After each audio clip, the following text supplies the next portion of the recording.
உமக்கு மேல் ஒருவரும் இல்லையே, எல்லோருக்கும் மேலாக உயர்ந்தவர். உமக்கு மேல் ஒருவரும் இல்லையே.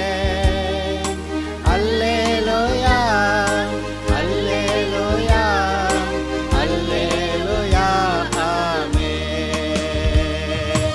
அல்லேலூயா, அல்லேலூயா, அல்லேலூயா, ஆமென்.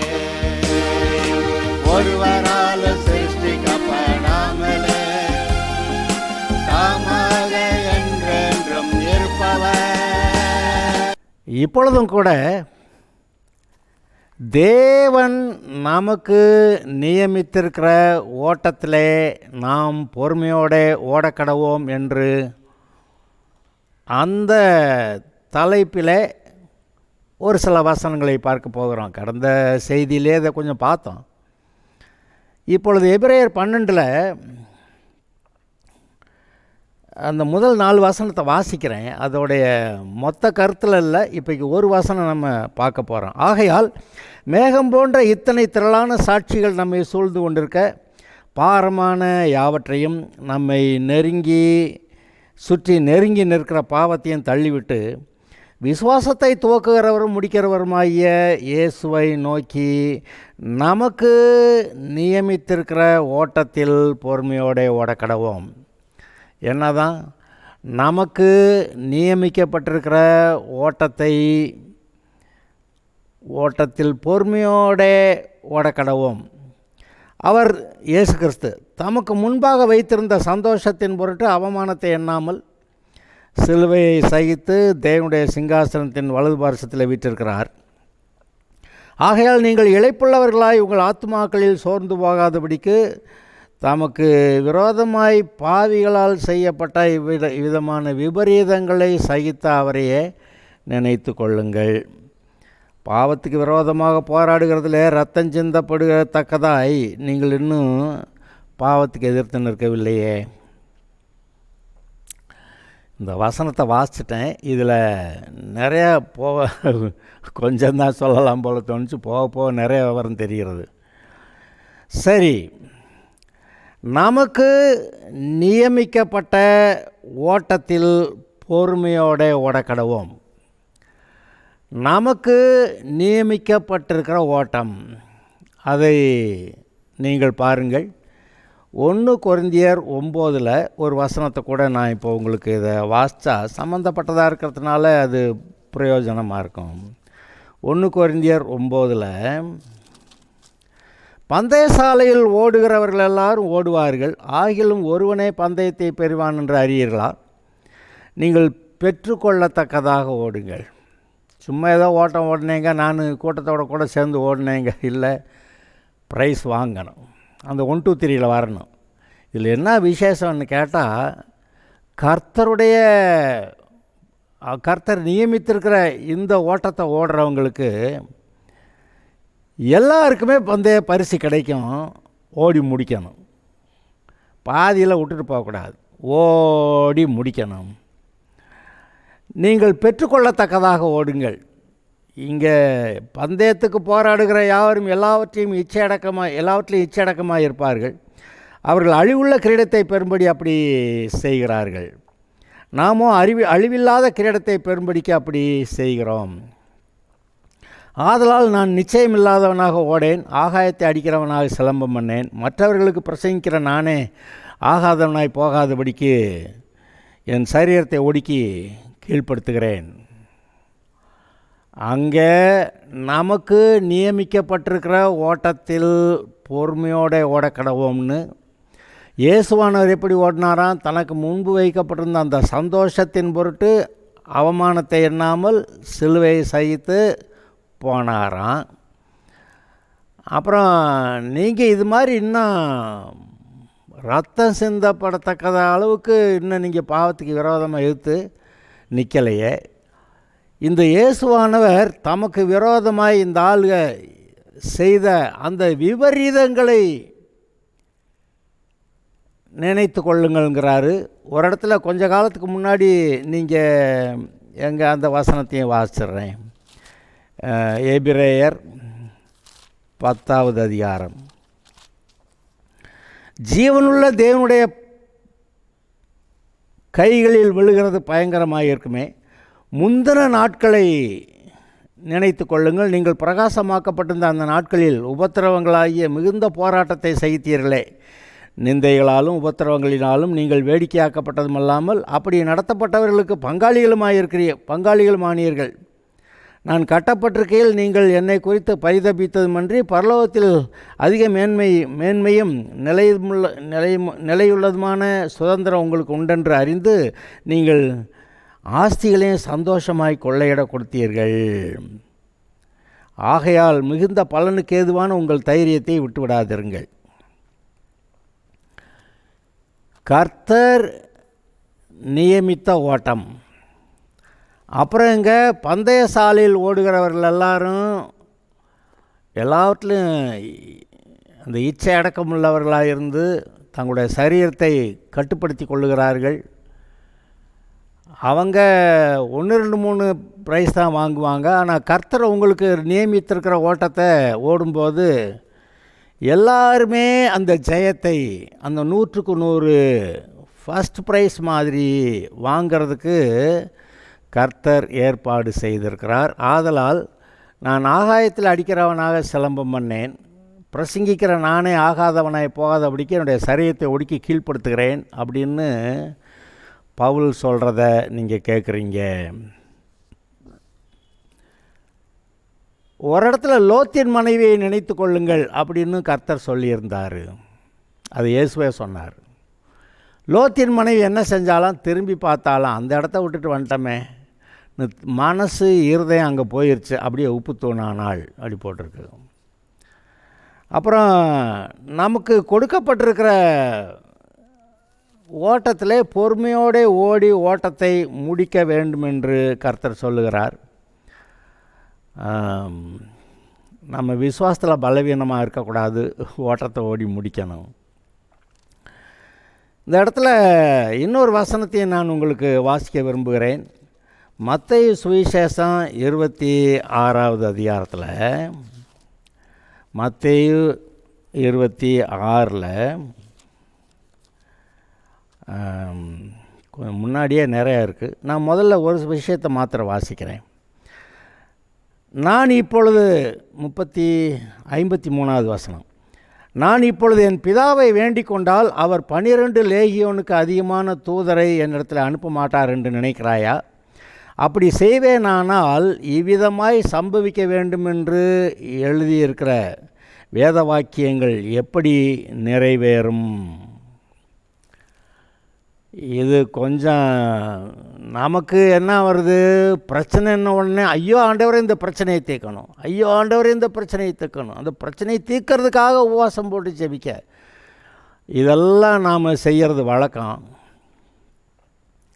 ஆனால் நமக்கு நியமிக்கப்பட்டிருக்கிற ஓட்டத்தில் பொறுமையோடு ஓடக்கடவோம் அப்படி சொன்னோன்னே, நமக்கு ஒரு கிறிஸ்தவ வாழ்க்கையின் ஓட்டம் கொடுக்கப்பட்டிருக்கிறது. இந்த திட்டம் தேவனால் உண்டாக்கப்பட்டது. அதனால் அவர் உங்களுக்கு ஒரு தரிசனத்தையும் கொடுத்து, இந்த லக்கு அங்கே வச்சுருக்கேன் பாரு, அங்கே வரைக்கும் நீ ஓடணும் அப்படின்னு சொல்லி நமக்கு லக்கையும் வச்சு கூடவே இருந்து பரிசுத்த ஆவியானவர் நம்மளை வழிநடத்தி பலப்படுத்தி அங்கே போய் சேர்வதற்கு நம்மை வழிநடத்துகிறவர் இருக்கிறார். அது மாத்திரமல்ல, நமக்கு உதவியும் செய்கிறார். பலவீனமான நேரத்தில் நமக்கு உதவி செய்கிறார். பவுல் சொல்கிறான், என்னுடைய பலவீனத்தில் நான் மேன்மை பாராட்டுகிறேன், ஏன்னா என்னுடைய பலவீனத்தில் அவருடைய பலம் பூரணமாய் விளங்கும் அப்படின்னு சொல்கிறதெல்லாம் இப்போ வசனங்களை ஒவ்வொன்றா நான் பாட்டு சொல்லிகிட்டே இருக்கிறேன். ஆனால் ஒவ்வொன்றும் தேவையான வார்த்தைகள். உங்களுடைய பலவீனத்திலே தேவனுடைய பலம் பூரணமாய் விளங்கும். இயேசு ஒரு இடத்துல ஜெபம் பண்ண முடியாமல் தடுமாறி இருந்திருக்கிறாரு. அப்போ எது கெத்செமனே ஜெபந்தான். அப்போ தேவதூதன் ஒருவன் தோன்றி அவரை பலப்படுத்தினான். இங்கே பாருங்கள், அவர் ஜெபம் பண்ணுறாரு, கூடுமான அந்த பாத்திரம் என்னை விட்டு நீங்கட்டும் அப்படின்னு. ஒரு தடவை இல்லை, 2 தடவை இல்லை, 3 தடவை ஜெபம் பண்ணுறாரு. இந்த கூட இருந்தவங்கெல்லாம் எப்போ கொஞ்ச நேரம் ஜெபம் பண்ணுங்கன்னு சொன்னாரே, அப்புறம் வந்து கேட்குறாரு 1 மணி நேரமாவது ஜெபம் பண்ணக்கூடாதா அப்படின்னு. அதெல்லாம் தூங்கிட்டாங்க. ஆனாக்க இவர் போய் ஜெபம் பண்ணி 2 தடவை எந்திரிச்சு வந்திருக்கிறார். 3 தடவை 3 தடவை ஜெபம் பண்ணியிருக்கிறார். 2 தடவை எந்திரிச்சு வந்திருக்கிறார். வந்து இப்படி தூங்குறீங்களா ஐயா, எழுந்து ஜெபம் பண்ணுங்க. என்ன சொன்னாராம்? ஆவி உற்சாகம் உள்ளது தான், ஆனால் மாம்சம் பலவீனம் உள்ளது. நீங்கள் சோதனையில் சோதனைக்குட்படாதபடிக்கு விழித்திருந்து ஜெபம் பண்ணுங்கள்ங்கிறாரு. அப்படின்னா சோதனைக்குட்படாதபடிக்கு, அது சோதனையில் தோற்று போகாதபடிக்கு விழித்திருந்து ஜெபம் பண்ணுங்கள்ன்றாரு. இன்றைக்கு நம்முடைய ஓட்டம், நமக்கு கர்த்தர் நியமித்திருக்கிற இந்த ஓட்டத்தை நம்ம ஒழுங்காக பொறுமையோடு ஓடணும். இயேசுநாதர் போய் கேட்டார், கூடுமான அந்த பாத்திரம் என்னை விட்டு இந்த வேலையே வேண்டாம், என்னை ஆளை விடுங்கன்னு சொல்லி ஏதோ போய் கேட்க போகிறாரு. ஆனால் பிதாவானவர் அதுக்கு ஒத்துக்கிறல. வேணா, நீங்கள் ஜெபம் பண்ணுறதுக்கு, உங்களை பலப்படுத்துறதுக்கு தேவதூதனை அனுப்புகிறேன்னு சொன்னாரே ஒழிய, அப்படி தான் அனுப்புனார். அந்த சிலுவை காரியத்தை அவற்றிருந்து விளக்கலை. கூடுமான அந்த சிலுவை பாடுகள் வேண்டான்னு போய் ஜெபம் பண்ணிட்டார்ல, 1 தடவை 2 தடவை 3 தடவை. ஆனால் அவருக்கு பிதாவாகி தேவன் அதை ஒத்துக்கிறல. இப்போ நமக்கு கூட தேவன் ஒரு ஓட்டத்தை நியமித்திருக்கிறார். பிதாவாகிய தேவன் தான் குமாரனா இயேசுவோட சேர்ந்து பரிசுத்த ஆவியானவரோட சேர்ந்து ஒரு பிளான் பண்ணி, அதுக்காக அந்த பிளானில் என்னென்னா, இயேசுவானவர் அடிக்கப்படுகிற ஆட்டுக்குட்டியா, லேம்ப் ஆஃப் காட், அடிக்கப்படுகிற ஆட்டுக்குட்டியாக தெரிந்து கொள்ளப்பட்டு உலகத் தோற்றம் முதல் ஆயத்தமாக்க வைக்கப்பட்டிருந்தார். அதை வெளிப்படுத்தின விசேஷம் 13:8 வாசிப்பீங்க. அப்போ அவருக்காக நியமிக்கப்பட்டிருந்த ஒரு ஓட்டத்தை வச்சுருந்தார். அது குறிப்பிட்ட காலத்தில் கன்னி மரியாளோட வயிற்றில் பிறந்தார். 33 வருஷம் அங்கே இருந்தார். அவர் போய் இந்த ஒரே ஒரு காரியத்துக்கு தான் வர்றாரு. எது? சிலுவையில் போய் மனிதனுடைய பாவங்களுக்காக பரிகாரம் செய்யணும். அங்கே பாடுபட்டு ரத்தம் சிந்தி ஜீவன் கொடுத்து அடக்கம் பண்ணப்பட்டு பிறகு 3ஆம் நாள் உயிர் தள்ளணும். இந்த ஒரு காரியத்துக்காக எப்போ அவர் ஆயத்தம் பண்ணப்பட்டிருந்தாராம், எப்போ அவருக்காக திட்டம் பண்ணப்பட்டிருந்ததாம், எப்போ அவருக்காக அந்த ஓட்டம் நியமிக்கப்பட்டிருந்ததாம், அப்படி பார்த்தீங்கன்னா உலகத் தோற்றம் முதல். இப்போ எபேசியர் 1:4 எடுத்து வாசிங்கன்னா, உலகத்தோட்டத்துக்கு முன்னே, எது உலகத்தோட்டத்துக்கு முதல் இல்லை, உலகத்தோட்டத்துக்கு முன்னே நாம் கிறிஸ்துவுக்குள் பரிசுத்தமும் அன்பில் பரிசுத்தம் உள்ளவர்கள் நீதியுமாக இருப்பதற்கு நம்மை தெரிந்து கொண்ட தேவன், அப்படி போட்டிருக்கு. அப்போ கிறிஸ்துவுக்கு முன்னேன்னா, உலகத்தோட்டத்துக்கு முன்னேன்னா, ஆதியிலே தேவன் வானத்தையும் பூமியும் சிருஷ்டித்தார்னா, அந்த ஆதியிலேயே உங்களுக்கான இந்த ஓட்டம் நியமிக்கப்பட்டிருக்கிறது. இயேசுவுக்கான ஓட்டம் நியமிக்கப்பட்டிருந்தது. நம்ம எல்லாருக்கும் அங்கங்கே எல்லாம் திட்டம் பண்ணப்பட்டிருக்கிறது. இந்த விஷயத்தில் தான் தாவீது சொல்லுவான், இதெல்லாம் கர்த்தரால் என்னுடைய குடும்பத்தை பற்றியெல்லாம் திட்டம் பண்ணப்பட்டிருக்கிறது அப்படின்னு நான் சொல்லுவான். ஆக நமக்கு நியமிக்கப்பட்டிருக்கிற ஓட்டம், இயேசுவுக்கு நியமிக்கப்பட்டிருந்த ஓட்டம், அதை அவர் பொறுமையாக ஓடினார். இடையில முடியலைன்னாரு. 3 தடவை ஜெபம் பண்ணார். பிதா அதை ஒத்துக்கிறல, அந்த ஓட்டத்தை ஓடி தான் ஆகணுன்ட்டார். வேணா பலப்படுத்துறதுக்கு தூதனை அனுப்புகிறேன்னு சொல்லி தூதன் வந்து பலப்படுத்தினான். இப்போ நம்ம இந்த ஒரு வசனத்தை நான் மறுபடியும் ஒரு தடவை வாசிச்சிட்றேன். நான் இப்பொழுது என் பிதாவை வேண்டிக் கொண்டால் அவர் 12 லேகியோனுக்கு அதிகமான தூதரை இடத்தில் அனுப்ப மாட்டார் என்று நினைக்கிறாயா? அப்படி செய்வேனானால் இவ்விதமாய் சம்பவிக்க வேண்டும் என்கிற வேத வாக்கியம் எப்படி நிறைவேறும் என்றார். அதாவது இயேசுவை பிடிக்க வர்றாங்க. இந்த பேதுரு அங்கேருந்த பட்டயத்தை எடுத்து அந்த பிடிக்க வந்த அந்த ஆசாரியனுடைய வேலைக்காரன் மல்குசா அவனை காது அறுத்து விட்டான். அது கர்த்தர் இப்போ சொல்கிறாரு, எடுத்தவன் பட்டயத்தால் சாவேன்னு போட்டு முதல்ல பட்டயத்தை உரையில் போடு அப்படி சொல்லிவிட்டு அந்த மல்குசாவின் காதெல்லாம் ரிப்பேர் பண்ணி விட்டுட்டு இப்போ இவன்கிட்ட பேசுகிறாரு. எப்பா, என்னை இந்த சிலுவைக்கு போகாதபடி காப்பாற்றலான்னு நீ இவ்வளவு செய்கிற, ஆனால் நான் அதுக்கு போகத்தானே நான் வந்தேன் அப்படின்றார். இப்போவும் நான் கேட்டால் பரலோகத்திலேருந்து என்னை இந்த மாதிரி சிலுவைக்கு போகாமல் என்னை காப்பாற்றி கூட்டி போகிறதுக்கு 12 லேகியோனுக்கு அதிகமான தூதர்களை எனக்கு அனுப்ப மாட்டார்னு நீ நினைக்கிறியா அப்படின்னு. 12 லேகியோன்னா 72,000 தூதர்கள். ஒரு லேகியோன்னா லீஜியனுக்கு 6,000 ஆட்கள் அந்த ரோமர்களோட படையில். அதைத்தான் லீஜியன் போட்டிருக்கு. லேகியன்னு தமிழில் டிரான்ஸ்லேட் பண்ணியிருக்காங்க. 6,000 பிசாசுகள் ஒருத்தனுக்குள்ளே இருந்ததை பற்றி எழுதியிருக்கு. இங்கே 6,000 தூதர்கள், 12 6 72,000 தூதர்களை கர்த்தர் எனக்கு அனுப்ப மாட்டார், நான் வேண்டிக்கிட்டான். ஆனால் என்ன சொல்கிறார் அடுத்த வரியே, அப்படி நான் வேண்டிக் கொள்வேனானால் இவ்விதமாய் சம்பவிக்க வேண்டும் என்கிற வேத வாக்கியங்கள் எப்படி நிறைவேறும்? எப்படி சம்பவிக்கணும்? சிலுவைக்கு போகணும். சிலுவையில் இவர் பாவமாகவே மாறணும். உலகத்தார் எல்லாருடைய பாவங்களையும் தன் மேலே ஏற்றுக்கொண்டு பாவியல்ல, பாவமாகவே மாறணும். அதனால தான் அங்கே அவர் சர்ப்பம் போலானார். அந்த வெண்கல சர்ப்பம் வனாந்தரத்தில் உயர்த்தப்பட்டது போல் மனுஷகுமாரன் அப்படி உயர்த்தப்படணும் அப்படிங்கிறத அவர் சொல்லிக்கிட்டு வர்றாரு. அப்படியானா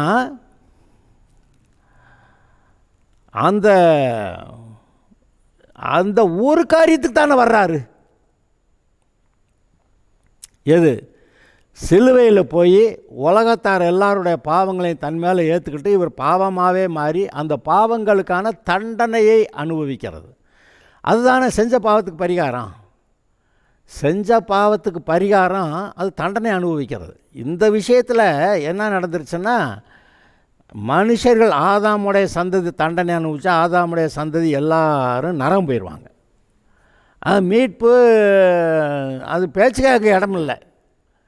அதனால் இந்த ஆதாம் வம்சத்தார் எல்லாருடைய பாவங்களையும் இன்னொருத்தர் தலையில் வைக்கிறது, வைக்கேரியஸ் டெத். இவங்க சாகிறது போல் இன்னொருத்தர் சாகிறது. பாவம் செய்த ஆத்மா சாகும்னு எழுதிட்டார், சாவு பற்றி பேசுகிறாரு. இப்போ இவங்களை காப்பாற்றணும்னா இவங்க போல வேற ஒருத்தர் வந்து சாகணும். அந்த சாகிறதுக்காகவே நியமிக்கப்பட்ட இயேசு, நீங்களும் நானும் பிழைக்கிறதுக்காக உண்டாக்கப்பட்டோம். இயேசுவானவர் சாகிறதுக்காகவே அவர் ஆதி முதல் இருக்கிறாருன்னு சொல்லியிருக்கு. அவர் மட்டும் சாகலைன்னா நமக்கு ரட்சிப்பு கிடையாது, ஒன்றும் கிடையாது. எல்லோரும் ஆதாமும் வகைரா எல்லாருமே நரந்தேன். ஆனால் ஆதாமும் வகைராவும் ஆதாம் செய்த பாவத்தினால, அது நிமித்தம் வகைரா செய்த பாவத்தினால எல்லோரும் நரகம்ங்கிறது அது ஒன்றும் சரியாக இல்லைன்னு தேவன் என்ன பண்ணார், தன்னுடைய குமாரனையே அனுப்பி பாவத்துக்கு பரிகாரம் பண்ணிக்கிறேன். ஆனால் நீ என்ன செய்யணும், அந்த ஆதாம் கூட்டத்தை விட்டு வெளியேறி இந்த 2வது ஆட்டம், அதை பிந்தின ஆதாம் இயேசு கிறிஸ்துக்கிட்ட நீ வந்துட்டேன்னா அந்த பழைய அக்கௌண்ட்டெல்லாம் க்ளோஸ் பண்ணிடுறேன். அந்த ஆதாம் நம்பர் 1 அவனோட சேர்ந்து நீங்கள் வாழ்ந்த வாழ்க்கையை கேன்சல் பண்ணிடுறேங்கிறார். இப்போ ஆதாம் 2 அல்லது பிந்தின ஆதாம், கடைசி ஆதாம்னு இயேசுவை பற்றி சொல்லியிருக்கே, இவருக்குள்ளே நீங்கள் வந்துட்டீங்க. அப்போ அவரை மாதிரி அந்த ஆதாமில் இருக்கப்ப அவனை மாதிரி இருந்து இப்போ இந்த ஆதாமுக்குள்ளே இருக்கிறப்ப இவரை மாதிரி நம்ம இருக்கணும். ஹலோ, இவரை மாதிரி இருக்கலாமா? இருக்கணும். அப்போ இப்படி ஒரு பெரிய மாற்றத்தை உண்டாக்குறார். அந்த ஆதாம்கிட்ட இருந்தவங்களாம் செத்து நரகம். இப்போ இந்த ஆதாம்கிட்ட வந்தால் எல்லாருக்கும் பரலோகம், வர்ற எல்லாருக்கும் பரலோகம். அப்படி உண்டாகணுமானா அவர் வந்து ஒரு பெரிய காரியத்தை சாதிக்க வேண்டியிருந்தது. என்னது? இந்த பாவத்துக்கான பரிகாரம், அந்த பாவத்துக்கான தண்டனை. அது என்னதுங்க? பாவத்தின் சம்பளம் மரணம்னா சும்மா விசுக்குன்னு கழுத்தறுத்துருக்கலாம்ல, 2 நிமிஷத்தில் உயிர் போயிரும்ல.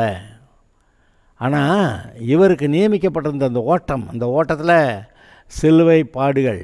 முதல்ல ஜெபம் பண்ணும்போதே இரத்தத்தின் பெருந்துளிகளாய் அந்த வியர்வை விழுந்ததுன்னு, 2வது தாடியை பிடுங்கினார்கள்னு, 3வது தலையில் முள்ளாலான கிரீடத்தை வைத்து அடித்தார்கள்னு, 4வது கட்டி வச்சு முதுகெல்லாம் உழுது போட்ட மாதிரி அந்த உழுதார்கள்னு அந்த அந்த சவுக்கில் அடித்து கடைசிக்கு பார்த்தாக்க அந்த முதுகெல்லாம் ஒரே புண்ணாக அப்படி ஆயிடுச்சு. பிறகு சிலுவையை தூக்கி விடுறாங்க. அதெல்லாம் எவ்வளோ வேதனை நினச்சி பாருங்கள். ஒவ்வொரு அடி அடிக்கும்போது ஐயோ ஐயோ ஐயோங்கிற அப்படி அதனால் தாங்கிக்கிட்டு கதற முடியும். ஆனால் தாங்கிக்கிட்டு ஆனால் ஒரு நேரம் ஜெபம் பண்ணார். அவர் மிகுந்த சத்தத்தோடும் பலத்த சத்தத்தோடும் கண்ணீரோடும் விண்ணப்பம் பண்ணி வேண்டுதல் செய்து தமக்குண்டான பயபக்தி நிமித்தம் கேட்கப்பட்டு அவர் குமாரனாயிருந்து பட்ட பாடுகளினாலே கீழ்ப்படிதலை கற்றுக்கொண்டு அவர் பூரணமான பிறகு தமக்கு கீழ்ப்படுகிறவர்களை ரட்சிக்க வல்லமையுள்ளவரானார். அவர் அங்கே அப்போ என்ன பாடு பாருங்களேன். தன்னுடைய பயபக்தி நிமித்தம் கேட்கப்பட்டு பலத்த சத்தத்தோட கண்ணீரோட விண்ணப்பம் பண்ணி வேண்டுதல் செய்யுது. சிலுவையில் ஒரு நேரம் இப்படி ஜெபம் பண்ணியிருக்கிறார். ஆண்டவரே, தம்மை ரட்சிக்க வல்லமையுள்ளவரை நோக்கி, ஆண்டவரே பிதாவே. ஒரு நேரம் என் தேவனை ஏன் என்னை கைவிட்டி என்கிறார். அப்போ இப்படி ஒரு பெரிய ஜபமும் அதை தாங்கிக்கிட்டு பயபக்தி நிமித்தம் இவர் என்ன இப்படியே பண்ணுறாருப்போ அப்படின்னு போனால் போச்சு, நமக்கு ரட்சிப்பெல்லாம் போயிடும். பிறகு தமக்கு பயபக்தி நிமித்தம் கேட்கப்பட்டு கீழ்ப்படிதலை கற்றுக்கொண்டு கடைசி வரைக்கும் கீழ்ப்படிஞ்சிருந்து தன் ஜீவனை அங்கே ஒப்பு கொடுக்கணும்ல. அதுக்காக அந்த ஓட்டத்தில் நியமிக்கப்பட்டிருந்ததுனால அதை பொறுமையாக நீடிய பொறுமையோடு இருந்து அவர் தன்னுடைய ஓட்டத்தை ஓடினார் என்று பார்க்கிறீர்கள். அந்த ஓட்டத்தை முடித்தார். எல்லாம் முடிந்தது.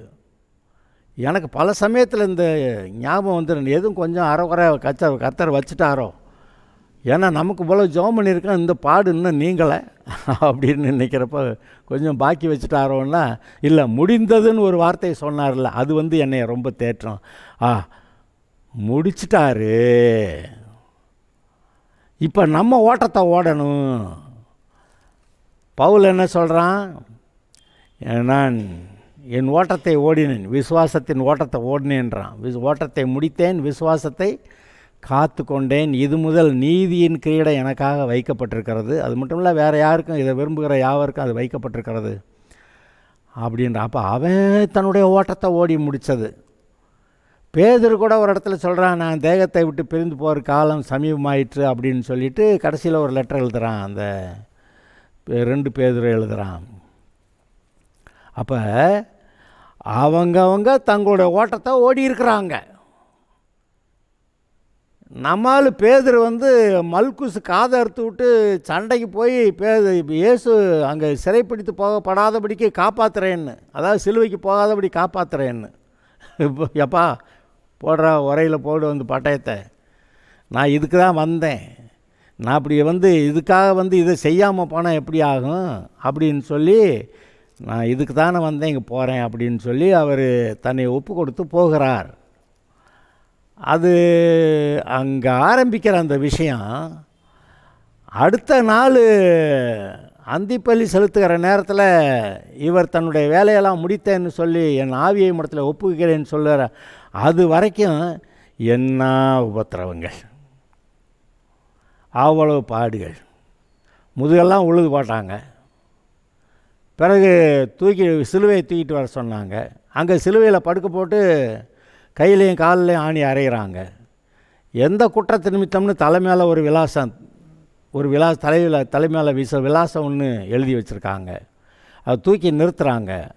அங்கே வந்து ஒவ்வொரு தடவையும் அந்த ஆணி அடிச்சிருக்கிறதுனால அதில் ரத்தம் ஒன்றும் வெளியே உடனே போயிடாது. அதனால் ரத்தம் போய் அதுக்கு சாகிறதுக்கே ரொம்ப நேரம் ஆகுது. இது வந்து இந்த ஆட்கள் கண்டுபிடிச்ச ஒரு மரண தண்டனை நிறைவேற்றுவதற்கு. அதனால் பார்த்திங்கன்னா சிலுவையில் அப்படி தொங்கிக்கிட்டு கால் ஒரு இடத்துல அப்படி ஆணி அடித்து வச்சுருக்குறாங்க, வெயிட்டில் கீழே இழுக்குது. அப்புறம் இங்கே கை கால் எல்லாம் வலிக்குது, உடனே கொஞ்சம் இப்படி நிமிர்ந்து நின்று அப்படி அந்த இடத்துல இருக்கணும்.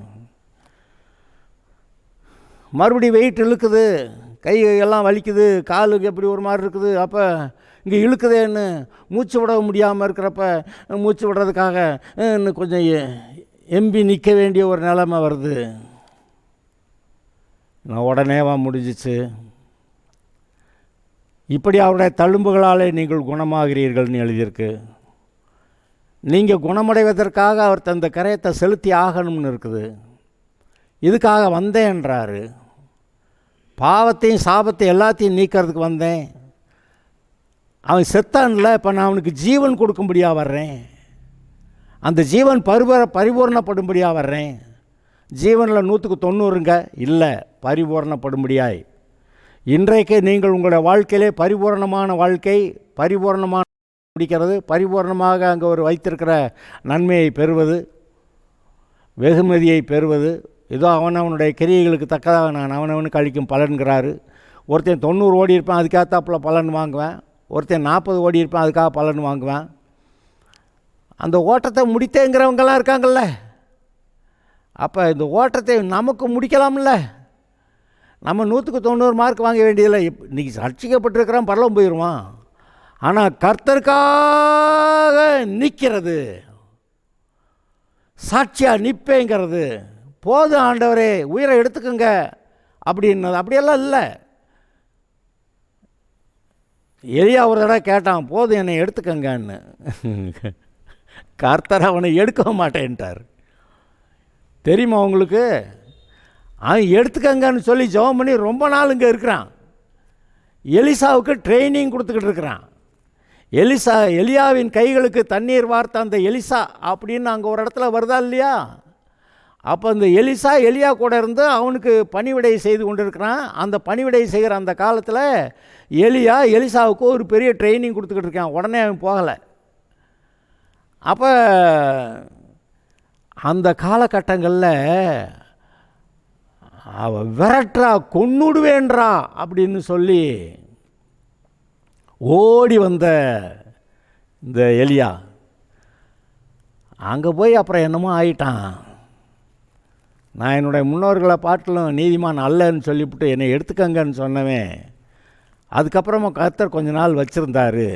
அந்த நாட்களில் அந்த மரண பயத்தை போக்கிட்டான்னு நான் உங்களுக்கு சொல்கிறேன். ஆவிக்குரிய ரீதியில் வளர்ந்து அந்த மரண பயத்தை போக்கிட்டான். அதனால தான் மரண யோர்தானை சந்திக்கிறான். மரண யோர்தானை தாண்டிட்டு தான் போகிறான் பரலோகத்துக்கு. அதுக்கு முன்னாடி பரலோகம் போகலை. அவனுக்கு நியமிக்கப்பட்டிருந்த ஓட்டத்தை ஒரு விதத்தில் ஓடி முடிக்கிறான். இன்றைக்கு நீங்களும் நானும் நமக்கு நியமிக்கப்பட்டிருக்க ஓட்டத்தை பொறுமையோடு ஓட வேண்டும், ஜெயிக்க வேண்டும். இந்த எலியா விஷயங்கள்லாம் நமக்காக ஒரு பாடமாக எழுதியிருக்கிறது. அவன் ஜெயித்தான், மரணத்தை ஜெயித்தான். அதே மாதிரி 2 மடங்கு அபிஷேகம் பெற்ற ஆள் அந்த சால்வையை விழுந்ததை கீழே எடுத்து வச்சுட்டு எலியாவின் தேவன் எங்கே அப்படின்னு போட்டு அந்த யோர்தான் நதியை அடித்தா 2ஆம் தரம் திறக்குது. ஆக கர்த்தருக்கோ, அதாவது உலகத்துக்கெல்லாம் இல்லைங்க, கர்த்தருக்காக வைராக்கியம் பாராட்டுகிற ஆத்மாவாய் நாம் இருப்போமாக. எது எப்படி இருந்தாலும் சரி, யார் ஏற்றுக்கிட்டாலும் சரி, யார் எதிர்த்தாலும் சரி, நான் கர்த்தருக்காக எனக்கு நியமிக்கப்பட்டிருக்க ஓட்டத்தை ஓடுவேன். அவர் எனக்கு ஜீவன் கொடுத்தார், நான் அவருக்கு ஜீவன் கொடுக்க வரைக்கும் எனக்கு நியமிக்கப்பட்டிருக்கிற ஓட்டத்தை ஓடுவேன். நான் என் ஜீவனை கொடுக்க ரெடி. அப்படி சொல்லி கர்த்தருக்காக வைராக்கியம் பாராட்டுகிற ஆளாக நம்ம இருக்கணும். அந்த காலங்களில் நாங்கள் சொல்லுவோம், அப்படி தான் சொல்லி வளர்த்துருந்தாங்க, நாங்கள் ரத்த சாட்சியாக மறிக்க ரெடி ஆண்டவரே அப்படியெல்லாம் சொல்லுவோம். அப்புறம் பின்னாடி ஒரு நாள் கர்த்தர் சொன்னார், ஏன்டா இப்போ உடனே போகிறதுக்கா வந்து இங்கே எனக்கு கொஞ்ச நாளைக்கு இங்கே இருந்து நீங்கள் சாட்சியாக இருக்கணும்டா அப்படின்னு அவர் சொல்கிறத கேட்டோன்னு, ஓஹோ அப்போ உடனே போகிறதுக்கு இல்லை, இப்போ இங்கே இருக்கணுமாக்கும், இப்போ இங்கே ஒரு ஓட்டம் இருக்குதாக்கும், இந்த ஓட்டத்தில் நாங்கள் ஓடணுமாக்கும், அது பொறுமையோடு ஓடணுமாக்கும், அதில் நாங்கள் ஜெயிக்கணுமாக்கும். அப்போ இந்த ஜெயிக்கிறதுக்கு, இந்த ஓட்டத்தை ஒழுங்காக ஓடுறதுக்கு எங்கள் இருதயத்தை ஆயத்தம் பண்ணணும். ஆக அருமையானவர்களே, உங்களுக்கு நியமிக்கப்பட்டிருக்கிற ஓட்டத்தை பொறுமையோடு ஓடுங்கள், உங்களுக்காக வெகுமதி வைக்கப்பட்டிருக்கிறது.